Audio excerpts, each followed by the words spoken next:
And welcome into another episode of NFL Show on the Tell Me More podcast. I'm your host, Mac Moore, here again with Bobby G. How's it going, Bobby? It's going pretty good, and we were talking about Point Break a little bit, but I'm glad you told me that you didn't really expect this to be a good movie, because I watched it this morning. I couldn't put it... It was supposedly on Hulu. I went on my Hulu, and it's like, never mind, bro, you need the Showtime add-on. So I had to pay $3.99 US on YouTube. In fairness, I paid $2.99 to watch The Illusionist. So. I know, but so we both had to pay money. So there was already, this thing was already behind the 8 ball, because I had to physically type in my credit card number while I was laying in bed. It's first class problems at the finest. But I thoroughly disliked the whole characters, mainly because I thought it was just a bunch of dumb chads running around. But it was still funny. I thought just the whole premise of the movie and watching Keanu Reeves say shit for 2 hours was kind of entertaining. So I will give it 3.25 out of 5 chads. That's not bad. I think you should at least give it a 3.7. It deserves a 0.5 extra just for hearing Keanu Reeves say, in all seriousness, I am an FBI agent. So good. But just throwing Ted into a action bank robbery surfer film is one of the best moves Hollywood's ever done. Well, to be fair, I towards the end of the movie, the Patrick Swayze is like, we're gonna take care of Keanu Reeves, because they figured out they were the bank robbers and they knew he was the FBI. And then Keanu Reeves' surfer girlfriend shows up in the next scene. He's like, oh my god, you're an FBI agent. I was like, oh, I mean, they played the woman against them. That's smart, but no, she just randomly found his FBI wallet hanging out in the middle of the apartment. So this dude's undercover, and he just has his gun and his bat, just, I guess, hanging out and on top of his dresser or, in his fridge or something. So that might take it down to 3.1 out of 5 chads, but, actually, no, just 3 chads. That's what I'm going with. All right, so you had to preface asking me to double check and see whether I thought this was an all-time movie or whether, I enjoyed it for the cheesiness that it was. I got to ask you with Illusionist, because you gave me a list of 3. You gave me The Machinist, you gave me The Prestige, and you gave me The Illusionist. Machinist is just out because at some point I might watch it. I just don't... The synopsis does not draw me in. The idea of Christian Bale losing a bunch of weight to do a role, it's it's interesting, but I don't care. And then the other 2, just I knew I had to, because the Prestige and The Illusionist, I've seen The Prestige a dozen times. I think it's a master class in storytelling. Christopher Nolan just knocks it out of the park. And then The Illusionist I never watched, because it's part of those groups of films where it came out at the same time as The Prestige, in a similar way to Deep Impact and Armageddon coming out at the same time. There's a laundry list of things that just have almost identical plots, and they come out at the same time. This one being a movie where it just seems similar on the surface. They're the magicians. So 2 magician movies come out in the same year, and they're trying to be high-class dramas. It just seemed like one was built to fail, and I trust Christopher Nolan more than I don't know who the hell directed this. Also, I've said this on previous podcasts, and I don't care if people pelt me for it, not a big Edward Norton fan. I like him in American History X. I like him in Fight Club. Thereafter, most movies he's in, he either does nothing for me or he negatively draws in the film. This happens to be one of those films. He is playing this illusionist that is in love with a girl from his childhood, which, whatever. It's not the most clever tale, and no chemistry between Edward Norton and Jessica Biel. You're having Paul Giamatti is pulling off a fairly good performance. It's still weird though, because they're supposed to be in Vienna. I don't know what accent any of them are doing. Rufus Sewell as the crown prince who wants to take over Hungary and become the emperor. He delivers a great performance. So you have good actors in this, but they're all trying to make this shit fest of a script work. In where Prestige did such a good job of using not just the tricks themselves, but the idea of the tricks, the name of the movie, the Prestige, that sort of turn at the end, using that as like a parable worked perfectly. This movie, it's just randomness. Like it's like he pretty much is magic. And then at the end of the film, we're going to show you like the 4 things that he actually used to set this plot up, and those are magic, or those are real. We're not going to tell you the rest of the things that are still left kind of like there's no explanation. You know, everything in The Prestige had an explanation at the end, even if they looked like just great tricks. They had an explanation. And they actually end with what is either real magic or, you know, supposed to be science with Tesla. The Illusionist is just like, no, these are the 4 fake things I'm going to show you. Everything else he did that actually you wanted an answer to, they're like, nah, we're out. All right, so cool beans. So do you know that meme? It's like the 3 girls at the water park. It's the 2 hot girls in bikini, and then it's like kind of like the ugly shorter chick. I don't know the meme, but you explained it well enough that I get what you're saying. So the Prestige is the 2 hot chicks in the bikinis with like triple Ds and are like models, and then you have the Illusionist as like the ugly friend. I'll tweet you the picture later, but you understand the concept because like you said, you summed it up pretty perfectly. I thought the Illusionist was like the indie film version of the Prestige. Because with the Prestige, you had, you know, the little things like Christian Bale's hand was being cut. He lost a finger, and at one point in the movie, you know, his wife says, like, oh, man, it looks like you just cut it. Well, they explained the reason why that was cut at the end of the movie. It's because he had a stunt double, and he had to have the stunt double cut out of his finger. And well, all right, let me clear up, because it's not just stunt double. It is twins that are switching lives, and they're so dedicated to the craft that once one gets his finger cut off, the other one has to follow suit because they have to be the same. They will not, they are so dedicated that they will do that. They're also sharing their wife. So while one goes and be's the part of the troupe, he's, I forget the guy's name, but you know, he's got like the mustache and the glasses. And in fairness, I knew the trick to the movie pretty early on because I saw him like, that's just Christian Bale in makeup. But otherwise, such a good movie in terms of how they play that. Like you're right, everything matched up. And that was why that was successful. And in The Illusionist, it was just kind of like, we're going to make a handful of these things at the end. Like, we're just going to do a flashback and say they matched up. Everything like, I've had to, when I rewatch The Prestige, I see new things and I'm like, shit.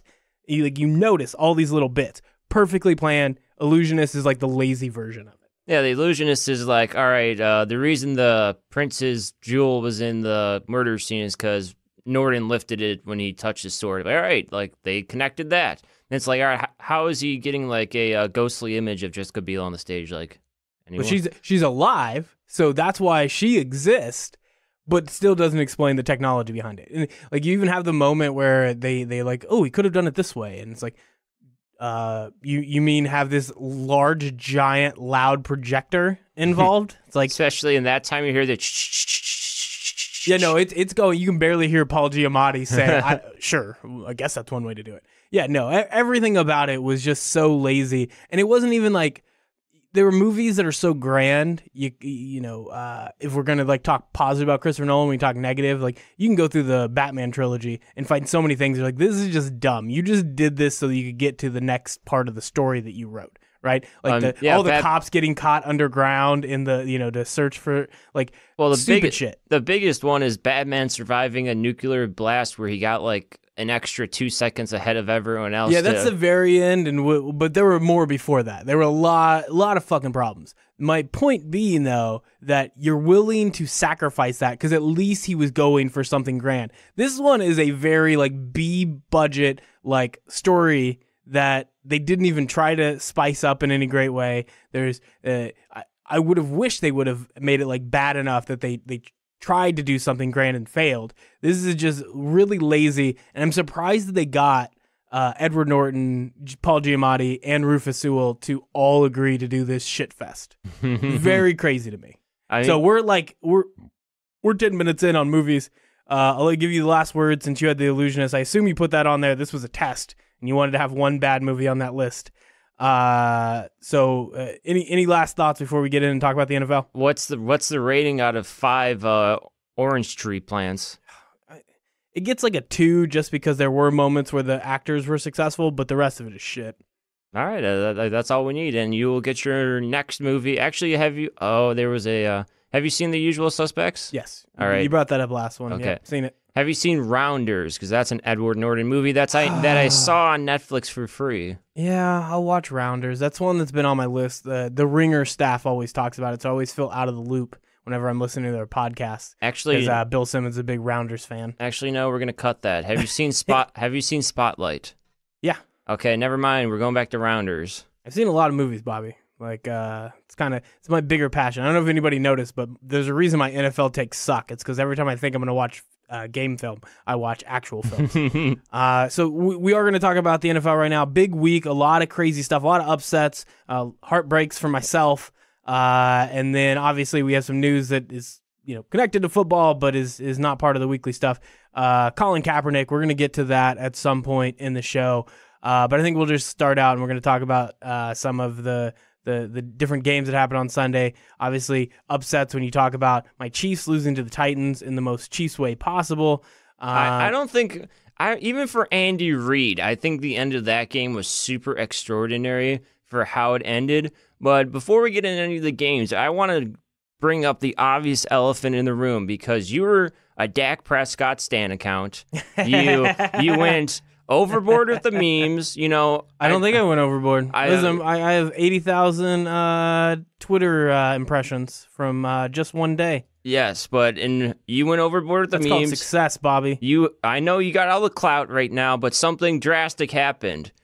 The your Mac called me a boomer. You mean Kinsey? I'm Mac. She's Kinsey. We're adorable. Okay. She didn't. In fairness, it's okay, boomer. In this case, you were going with as old man of a take as you could, and she put you in your place. But age doesn't matter. She went beyond the pale, and I demand satisfaction. She'll just do it again in form of a duel. A duel, or you could say a fan duel for one fillet of fish next week. Okay. Are you gonna accept the challenge as her champion in her stead? I don't understand what you're saying. What's the fan duel? Like, what's the... We will do a head-to-head fan duel competition. All right. I like that. That adds something. Adds a little bit, something for our fans to follow on to. I will only do it if you actively update it. I need tweets of the scores. It doesn't have to be every hour, maybe every 2 hours or after. You do it after each set of games. I don't care. Well, first off, I will figure out if we can even get on the FanDuel app and do a free matchup. If not, I will just have you send me a FanDuel lineup, and I will keep track of that. All right, we'll figure out how to do it. So yeah, that was. I didn't want to bring up how famous I got overnight. No, why do you even have me on the show anymore? Just remember as little people when you get to like 100,000 impressions. So that one was good. Mostly I was just proud of myself. I had to figure out how to grab the video because like you can't download the Twitter video. You can like go and make your own like GIF, but I noticed everybody's was the same clip. It starts in the same spot, same like quality. I'm like, how the hell do you do this? And you just Google it, like how to rip a Twitter video, and sure enough, one of the sites pop up. Same one I've been using all like for the last like 10 years to do like YouTube to MP3. Yeah. And those sites have all gone to hell, and most of them don't work. But first site I found for the Twitter video rip, it grabbed the video, I pulled it out, threw it into iMovie. And from there, very easy to make a dozen different Dak Prescott dancing to various songs. I think it was at least 600, and we knew that it was 6. The total was 6. And in fairness, I had about 6 more. I had some good ones. I had a few that were a little too racy and I couldn't pull off. I wanted to do Pretty Fly for a White Guy, but I felt like I was the wrong person to put that on there with Dak Prescott dancing. There was a lot of good stuff that was left on the cutting room floor. Did you do the Shakira song?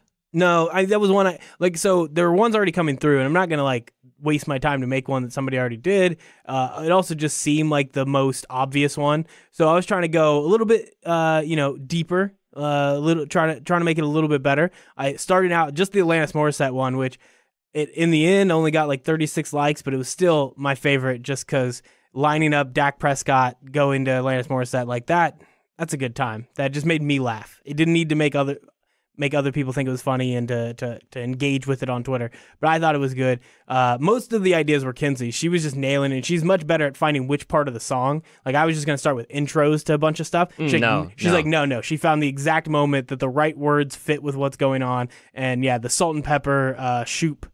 She picked the perfect spot for that to jump in. So very proud of that. Felt a little cheesy with the one that got the most likes was just yeah.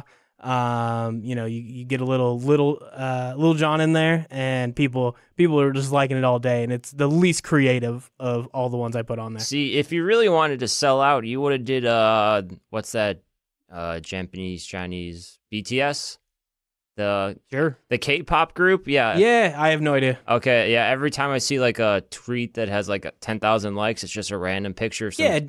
Dak Prescott with the what was like the first one of those K-pop songs that got like super huge? Gangnam Style? Yeah, like I assume somebody did it, but that one's perfect. I had a bunch of I forgot them now, but I had a handful of like really good ones that were just like, man, if I wouldn't have already made like 8 of these, I would have hit a few more. So it sounds like the fans want to see these unreleased tapes. Some of them I didn't actually make. I just, it's like I thought about it and it just didn't happen, and I'm not going back to do anymore. I had a good time while it happened. It got me 3 followers despite all of the Twitter engagement, so apparently it's not really worth a damn. But it was a good time. Now let's actually talk football. Sorry for everybody who's already turned off and has given up on us because we don't even have good content when we do talk about football. And in this case, we're just going 20 minutes about garbage. But starting out, Chiefs game, God, it's a tough one to figure out because I'm going to try to break this down. Mahomes, he was banged up before the freak knee dislocation in Denver. Like, the Chiefs lost back-to-back games against the Colts and Texans. They were in trouble when that happened.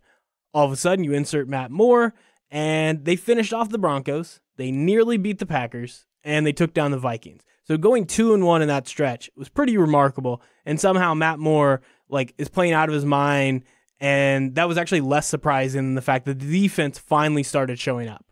Forget that on Sunday facing the Titans. Mahomes comes out, and actually, you're worried about how he's going to play coming off the injury. He delivers a stellar performance, statistically one of his best, 36 of 50, 446 yards, 3 TDs, and it's fucking nuts because somehow they still lose to Ryan Tannehill and the Titans. Well, to be fair, they lost to Derrick Henry and Andy Reid play calling. Yeah, but I mean, at the end of the day, it was Ryan Tannehill who ran down. He had his biggest runs on that final drive. He got it into the end zone, and it's crazy. And I don't want to start talking like Skip Bayless, but he always takes something that's real and he starts using it as the foundation for his batshit crazy takes. And that truth is, this Chiefs team doesn't have the same urgency when Mahomes is in the game.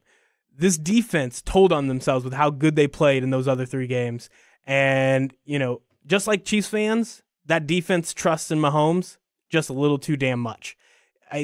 He's great, but even he needs help. And, the effort that they had with Mahomes out, that's the effort that should be there all the time. And that doesn't just fall on the players, it falls on the coaches. They need to hold these players accountable because even a decent defense, that would make this team with Mahomes and company, and make them world beaters. And instead, with a 31st ranked defense, they will constantly be in 50-50 games, even against average teams. Math says you don't make the Super Bowl that way. Yeah, and I think it's maybe not the defense isn't playing as hard because maybe this is not a Nick Foles versus Carson Wentz situation where the Eagles clearly played harder for Nick Foles.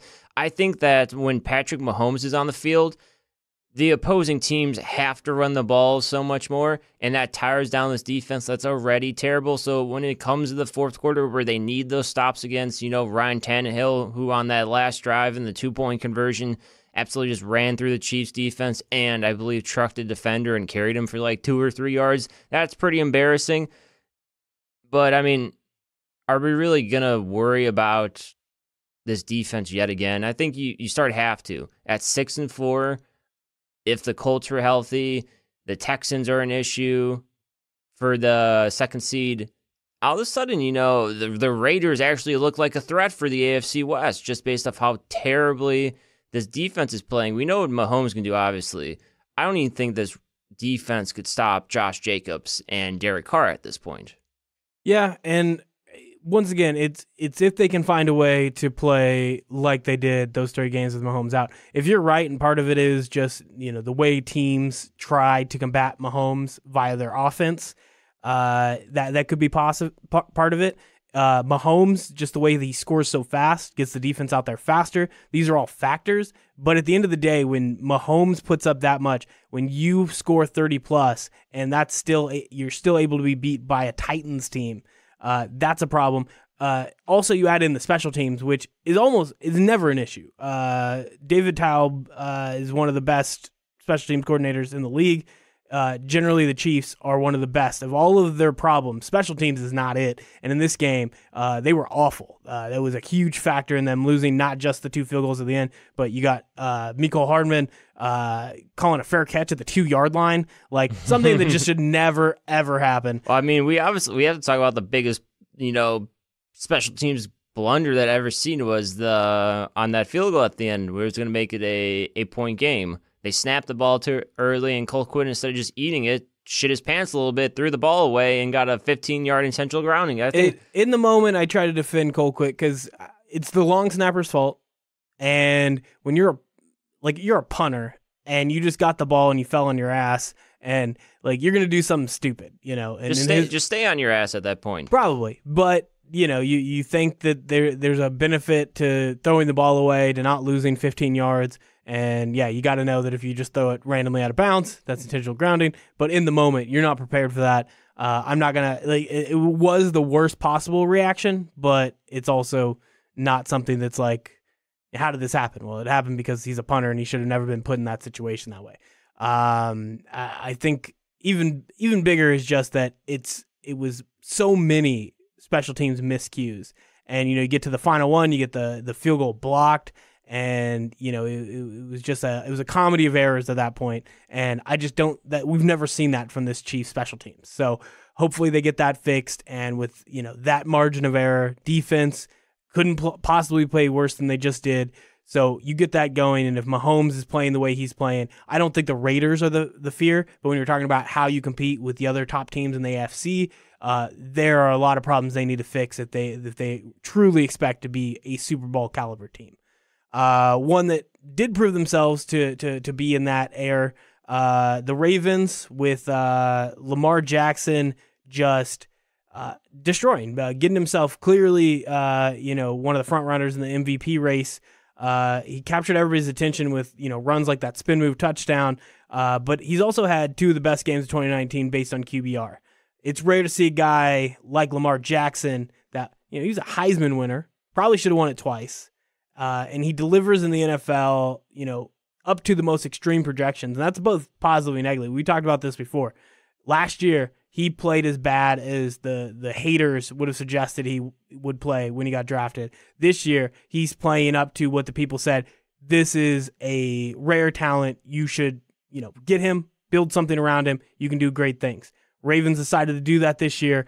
And right now, they're front runners. And, I normally I'd find whatever negative things to say. The defense is even really good right now. They found the right grouping of ex-Chiefs cornerbacks. I'm not salty at all.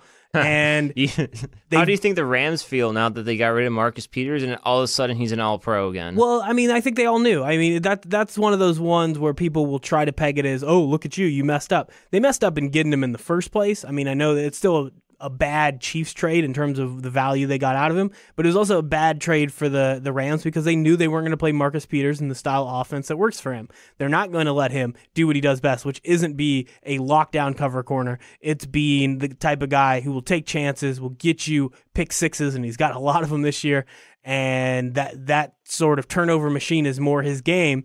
And this Ravens defense letting him play it because they have an offense that's going to run the ball. They're going to control the clock. They're going to score enough points. And on defense, you steal a couple possessions. You need that more than trying to shut down the top offense of the NFL. Perfect. It's a perfect pairing for Marcus Peters to go there. That was not the perfect pairing for what the Rams were trying to do. And so it makes sense that they sent him off. And, right now I'm just sitting there because I'm like, Marcus Peters would be really helpful for this Chiefs offense right now. Yeah, but you guys got Tre'Davious Ward, so I mean it's equal. It's a tick for tack. Same value. So what do you think right now? We just saw two wins against the Bengals that don't matter, but those are like bookends for 2 wins against the Seahawks, against the Patriots.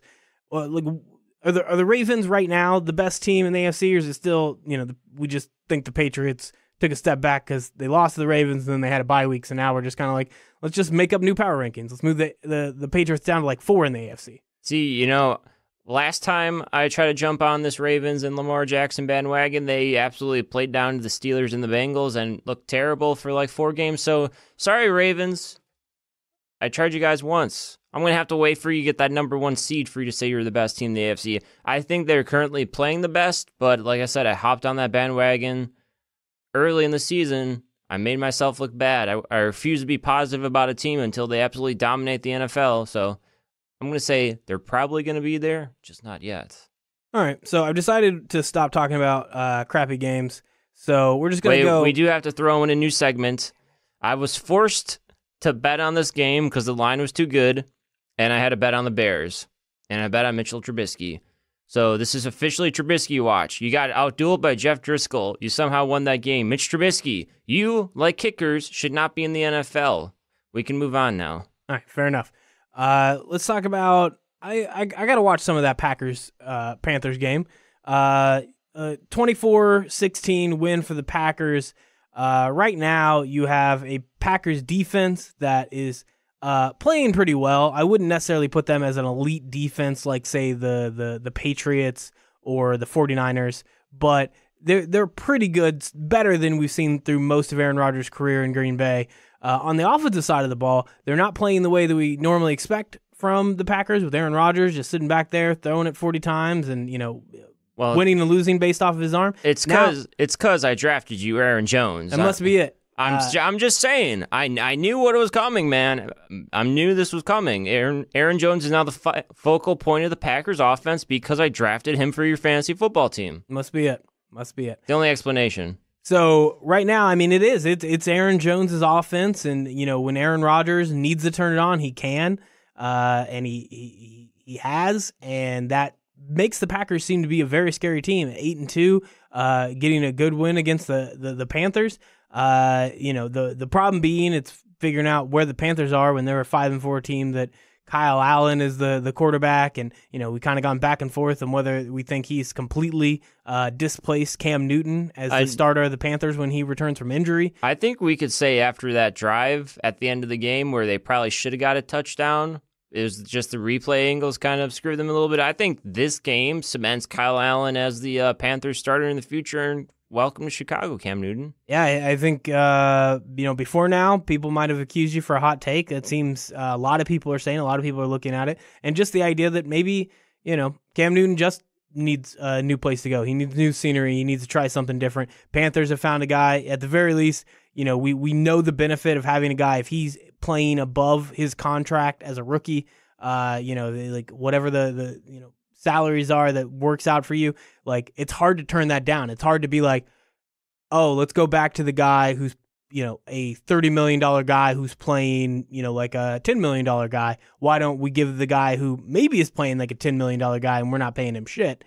Seems like the right guy to keep. Easier to build a team around that, and you take your chances. So the Panthers may have, I don't know if it was that drive that they decided that, but you got to think that that's, right there is, a pretty good option for this Carolina team. Going down the list, Steelers, Rams. Steelers somehow have gotten themselves back into the playoff picture. I think this game was honestly more about just how toasted this Rams offense is with no offensive line. Sean McVay doesn't have the magic anymore. I think we finally see the true Jared Goff of what happens when he doesn't have all-world talent around him. Todd Gurley looks pretty much done, and Todd Gurley looked done. He ran 6 yards a carry. He's done because they're not handing him the ball. I say that's why he looked done. This offense just looked terrible. I'm going to probably say Todd Gurley doesn't look that great, probably because his knees are terrible and they keep him on load management. So it's not the same offense they had last year where this dude was running for, 20 carries, 120 plus yards a game or whatever it was. And I think Sean McVay should be feeling the hot seat a little bit because they went all in on this team in the past couple of years and they're probably going to get 0 for it. Yeah, and there's probably like 30 other coaches on the hot seat now because they all got hired because of Sean McVay, and now they're all in trouble. But they all look better than him. Look at his, discount McVay. Cliff Kingsbury's doing better in Arizona right now. So you pointed out for the Rams, but we got to talk about the Steelers right now because, I mean, yes, this Rams offense is not what they were, but this Steelers defense, it doesn't matter who they're facing. They've been locked down ever since the Minka Fitzpatrick trade. They have found a way to get themselves back into playoff contention with Mason Rudolph at quarterback, with no consistent run game. Right, right now it's Samuels, 14 attempts, 29 yards. You don't they like that? won that football game. I mean, it was a game, all right. I don't know how much football was being played. They had a whopping total of 8 points in the second half. But we talked about Defensive Player of the Year, and we said no one separated themselves. Once I looked at Minka Fitzpatrick, I looked at his stats, I looked at what he did for the Steelers defense. He kind of flew under the radar for me because he was that weird Dolphins sell-off trade. I wasn't really paying attention to him, and it is the Steelers of Ben Roethlisberger. But I think right now Fitzpatrick probably has to be the Defensive Player of the Year. Yeah, I mean, if he's not, he's right there. There's a handful of viable candidates, but if he keeps playing the way that he's playing, no doubt he's right there. The other couple games, I'm going to try to tie these all together. Dolphins 16-12 win over the Colts. Just a tear from Ryan Fitzpatrick. 169 yards, 1 interception to get himself that victory there. Fitzmagic. Let's not ignore the rushing game. Ballage had 20 attempts for 43 yards. This was just a juggernaut of a game for offense. You didn't mention that you drafted him for my team. Is that why he came on so strong this week? Yeah, of course. So I also want to mention Raiders-Chargers. Raiders get the win, 26-24 over the Chargers. So right now we have 3 5-4 teams in the AFC that are seemingly at different places. Raiders on the come up, Steelers on the come up, Colts at one point looked like they were a contender. Then you lose Jacoby Brissett, and now you're falling out of it. If you had to pick one of these teams to make the playoffs, who do you have? Well, the sneaky thing is actually to pick the Dolphins at 9-7. That's not bad. I like it. It's magic. I like it because only Ryan Fitzpatrick could ruin a tank that hard, and only Miami can mess it up that hard. But I think right now it has to be, out of those 3, I think it's going to be the Raiders.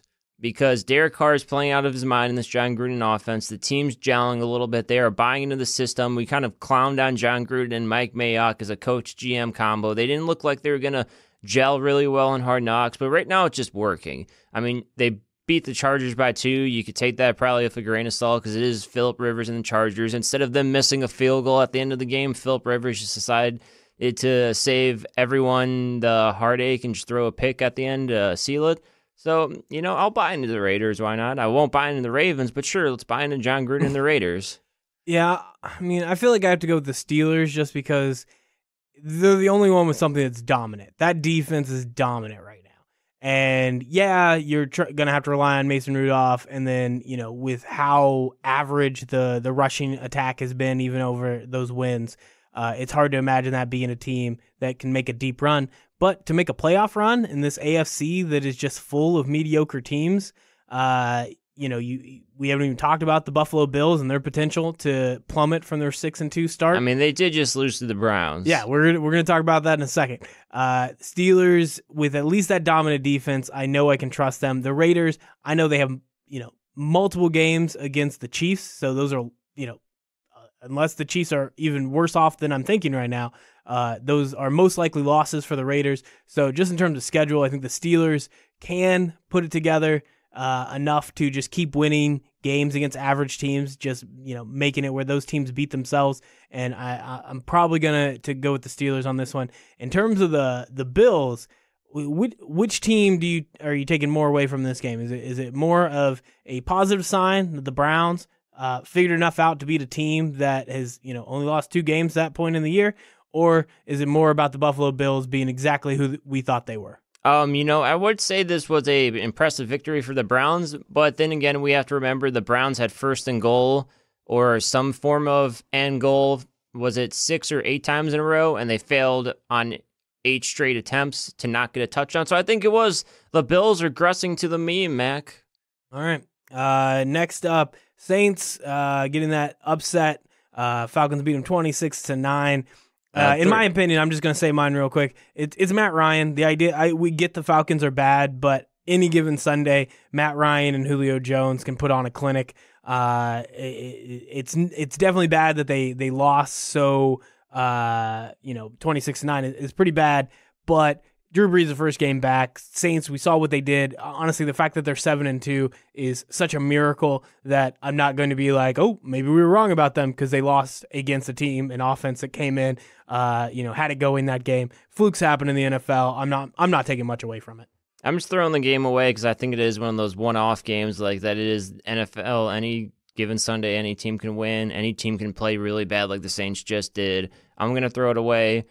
It doesn't matter. If the offense shows up next week and they just do nothing again, I think then this game matters a little bit. But no, I don't care about the result of this game. I still think the Saints are an elite team. All right, last game we would talk about from this week, Seahawks, 49ers. This one was crazy going down the stretch. And a 27-24 victory for the Seahawks in overtime with the field goal. First loss for the 49ers. This one might have a little impact on our power rankings when we get to that here in a second, but when you watch this game and you watch what Russell Wilson is capable of doing, one, I have to ask, do you think he's the MVP right now? And then number two, is this a formula that can work right now? Obviously, being 8-2 and having just these games where they come out just so slow, and by the end of the game they can put it on. Do you think that's a formula for the Seahawks to actually make a deep run? I think it is because usually Russell Wilson has to come back from down 10 or down 14, whatever. They were up 21-10 at the end of the third. This was a game where the 49ers had to come back. I think if we're talking about sustainability, we know what Russell Wilson can do for this team. Can Jimmy Garoppolo and this offense, down 14, down 10, whatever, do the same thing Russell Wilson can? At 8-1, if they continue to fall behind in games, just with how bad this offense has looked in points for most of the season outside that one, 50-point explosion where Bruce Irvin didn't say they're world beaters. Maybe they aren't world beaters. Maybe they just beat up on the Carolina Panthers for just one game. So I think if we're talking about sustainability, I will buy into Russell Wilson and the Seahawks offense infinitely more than I will buy into Jimmy Garoppolo and this 49ers offense. So I think a lot of people have, I don't know if they changed their opinion on Jimmy Garoppolo in recent games, but they definitely enough ammunition to attack him if you thought he wasn't a great quarterback. And a lot of what we had heard from people was that this defense is so good and they have enough weapons on offense that Jimmy G is good enough. I did hear that a decent amount, but now they've definitely attacked him and then coming off a loss. But in a game where you end up scoring 14 points in the fourth to even get it to overtime, was it that bad of a performance that Jimmy G makes you think that, despite all the things around him, that this is a team that's not, still the best in the NFC? I think that when push comes to shove, Jimmy G hasn't done anything that says all right, this guy can put the team on his back for 400 yards this season. He can put it on the back for 4 touchdowns if need be.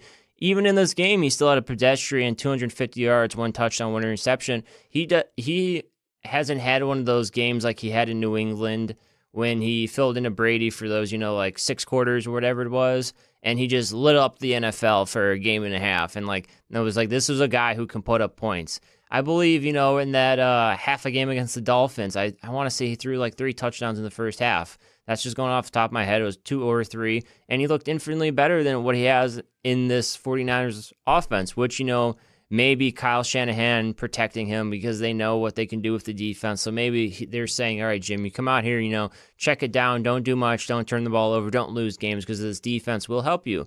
So, right now I think he's probably an average quarterback.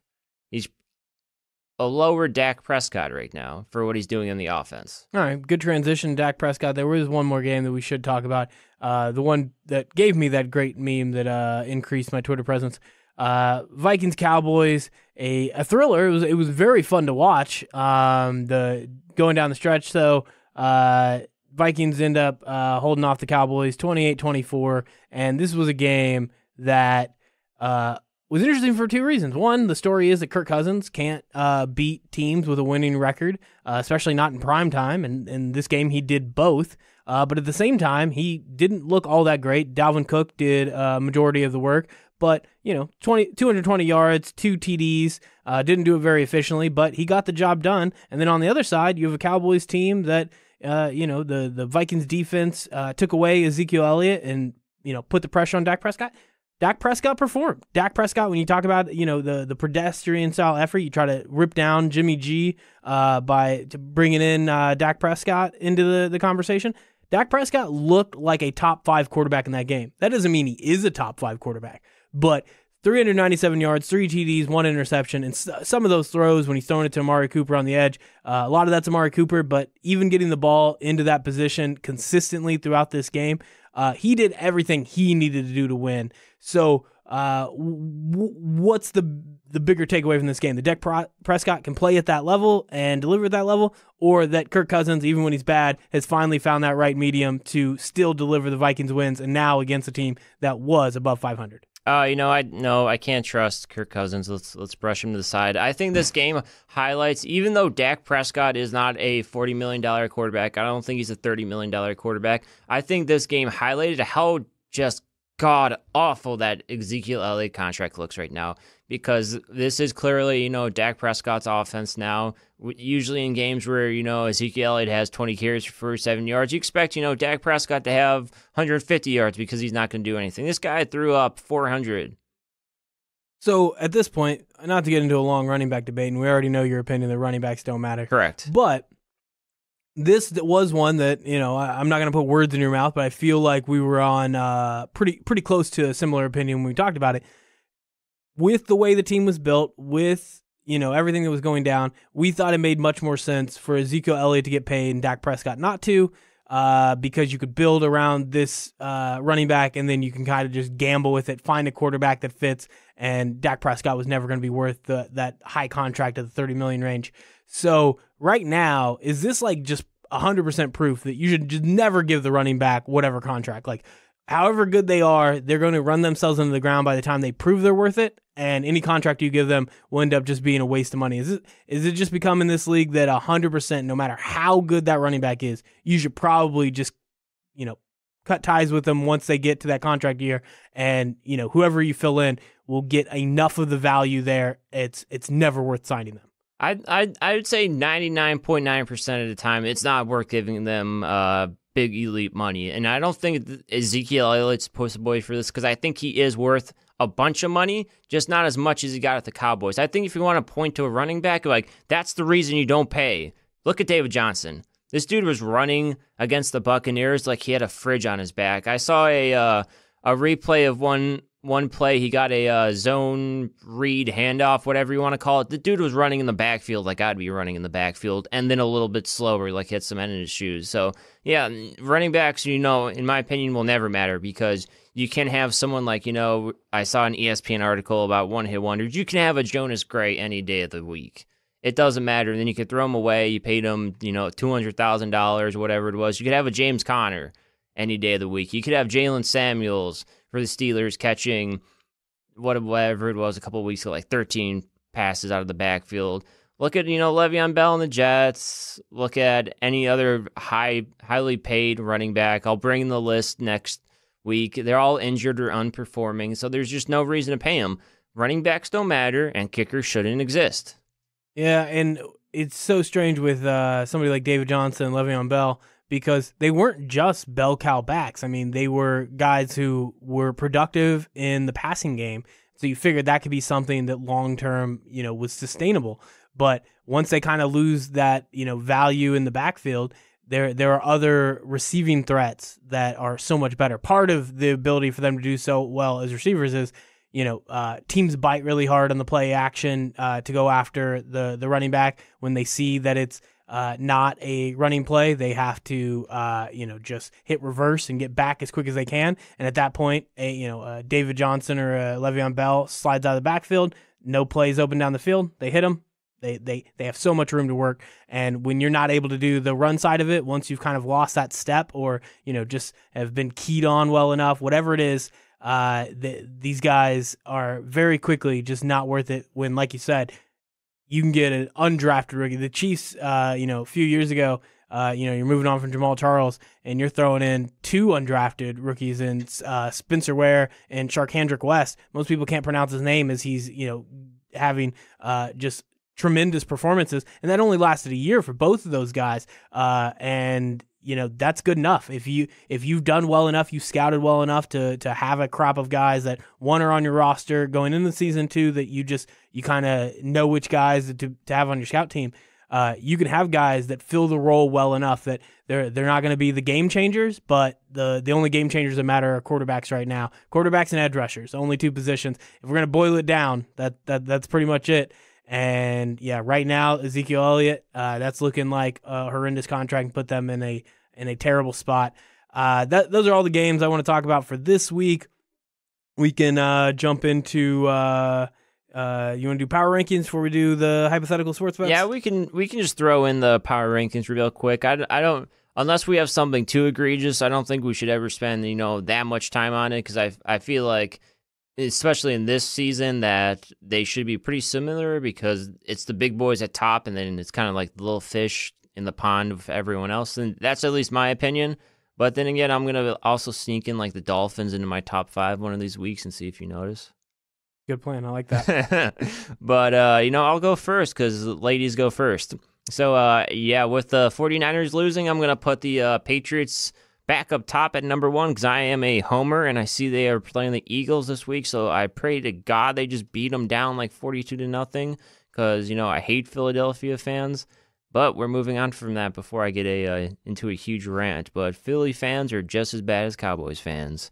And at number 2, I'm going to go with the Ravens right now, because I am putting them above the 49ers. I was expecting a bit of a letdown. I took the Bengals in the Bobby's Hypothetical Sports Bets last week as more of a meme than anything. I thought I had a little bit of a chance to get there, but, no, Lamar Jackson, that offense, absolutely blew them out of the water, put up another great performance. He is not in Russell Wilson's level of MVP right now, but he's just right behind him.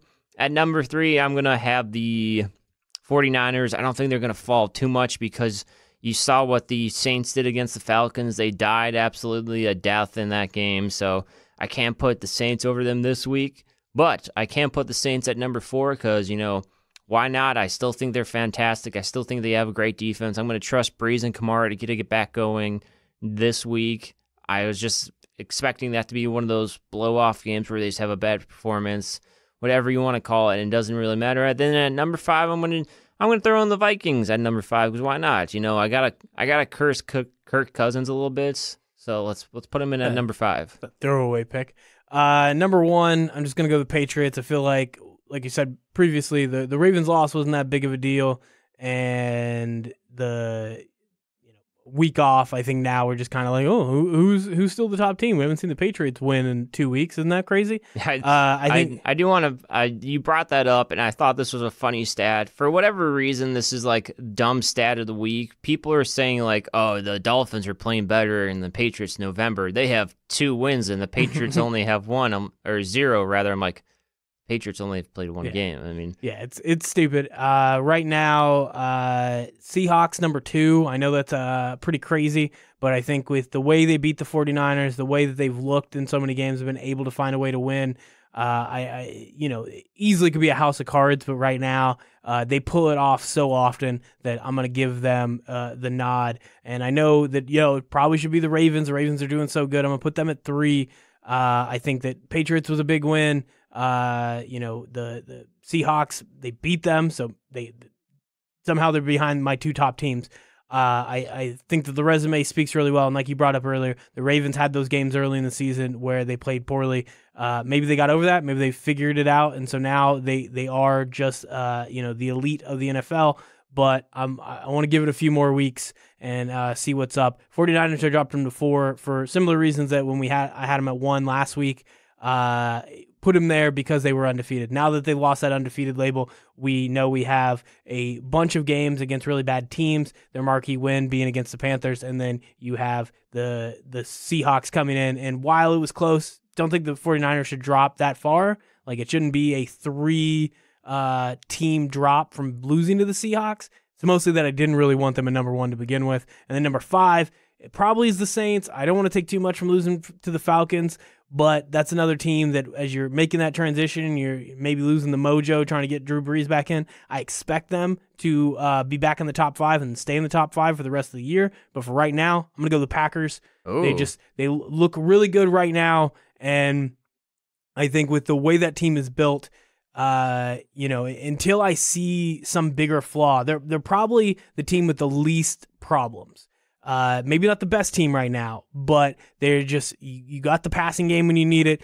Aaron Jones is playing out of his mind right now, and the defense has not been really shredded by anybody so far this year. So right now, I have them right there.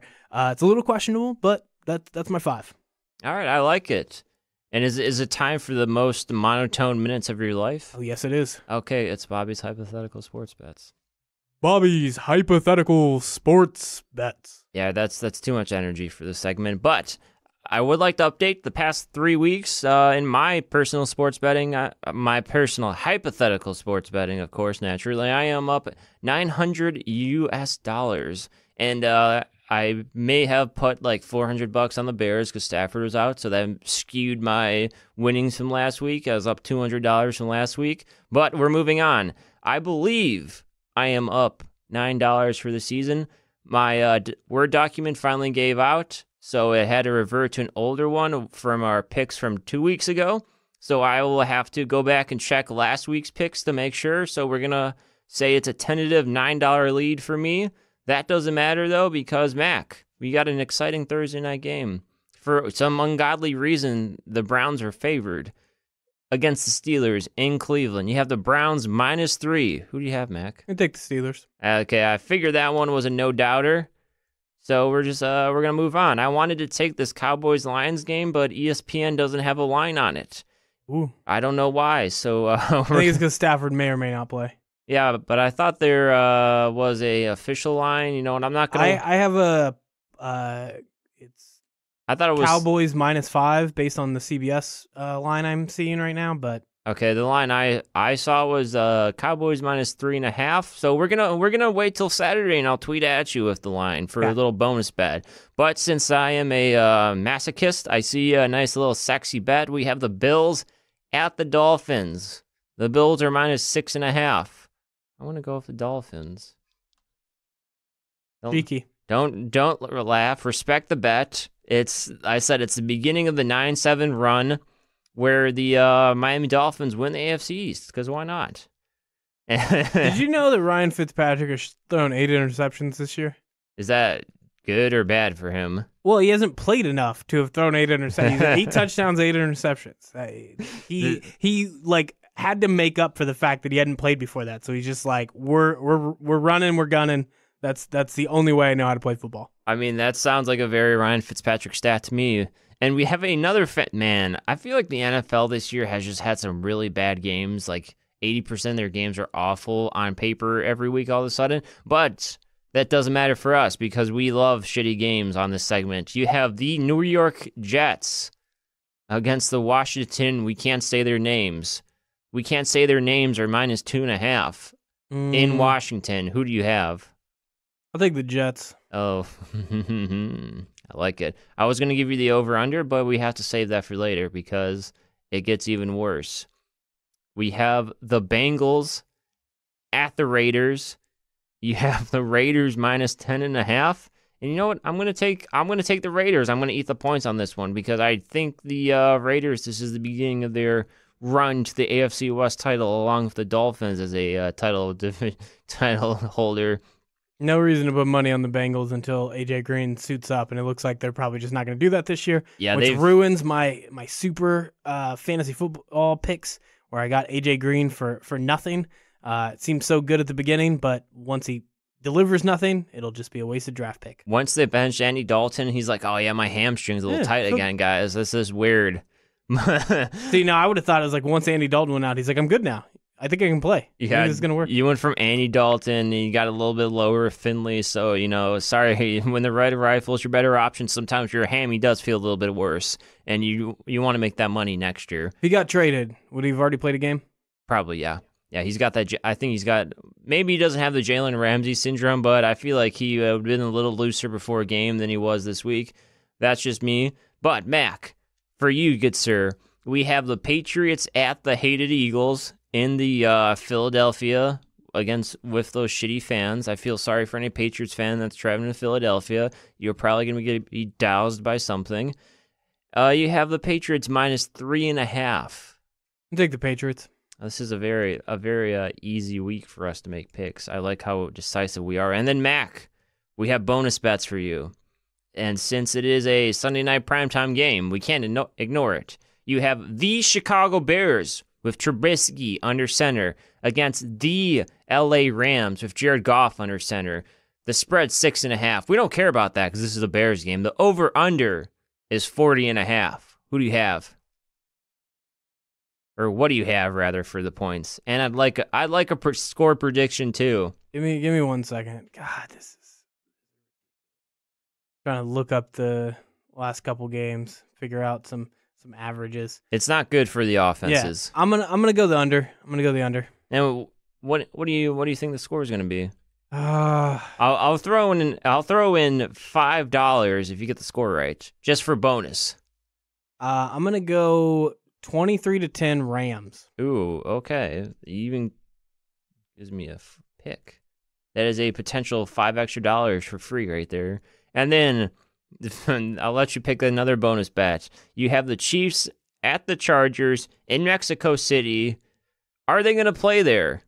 Like, are they actually? Yes. Are they actually going to? I'll take it. Yes. They're going to take. They're going to take the yes. That's not the sports bet. The sports bet is the ungodly over under 52 in this game. Damn, I thought you were going to give me an easy one. So the over under 52. So that's tough. What was the last? Chargers went 24-26. Yeah, I'm gonna go over. Over. What do you think the score is going to be on this one, good sir? I don't know. Something stupid like 37-33. I like with a couple defensive touchdowns in there. Yeah, I like that one. And folks, that's your most monotone minutes of your life right there. Neat. Is there any game that we didn't have a bet on that we care to discuss at all? What's the most interesting game that you didn't think was interesting enough for a bet? I think that would probably be the Texans and the Ravens. You have the Ravens at -4 in Baltimore, but I didn't want to bet that one because it actually sounds like a good game, and why would we ever bet a good game on this segment? That's a good point. And I think that would be an easy win for the Ravens because I still believe Deshaun Watson has 5 traffic cones for offensive linemen, and he has a terrible knack for.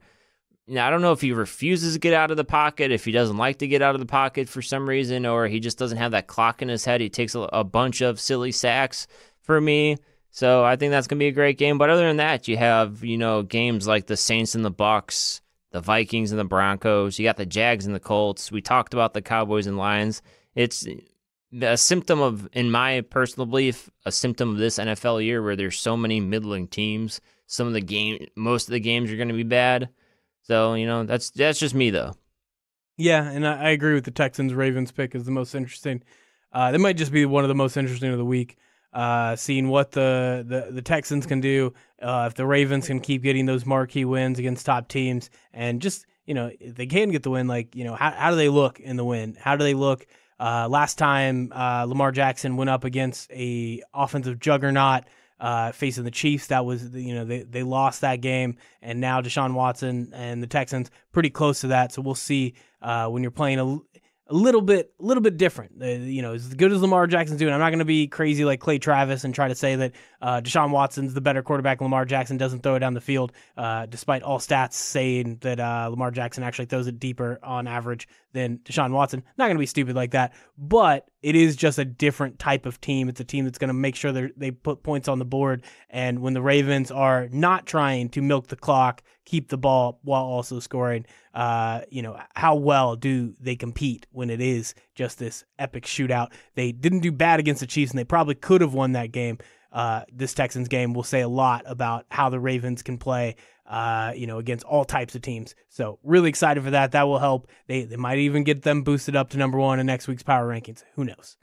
That's about all that we have for this week. I am going to cut you off right now because I forgot about something. We cannot bet on this, but Nick Foles is coming back. So my God. So how much big dick energy will Big Dick Nick have? Facing the Colts, I mean, he has a good chance to come in strong, to get something done. That could also be the nail in the coffin for the Colts and their playoff hopes. I wouldn't put money on it, but he might have a good game. All right, there we go. He's not $20 million worth. Yeah, you just have to throw that in there every time. Every time. We're not going to talk about Nick Foles anymore because we're done with that. We're moving on. Outro us, good sir. All right, that's all we have. I hope you guys are excited because this week, not only do we have this podcast up on the normal sites on iTunes, on Spotify, on SoundCloud, and everything else, we will have a version uploaded to YouTube. It will not have video. I apologize for that. Who knows? That might be in the works, guys. But for anybody who just likes to throw on audio on YouTube and listen to it that way, I don't know why you guys are crazy and don't get a podcasting app, but we have decided to cater to you anyway. So big things coming from the NFL show and from the Tell Me More podcast. Later, folks.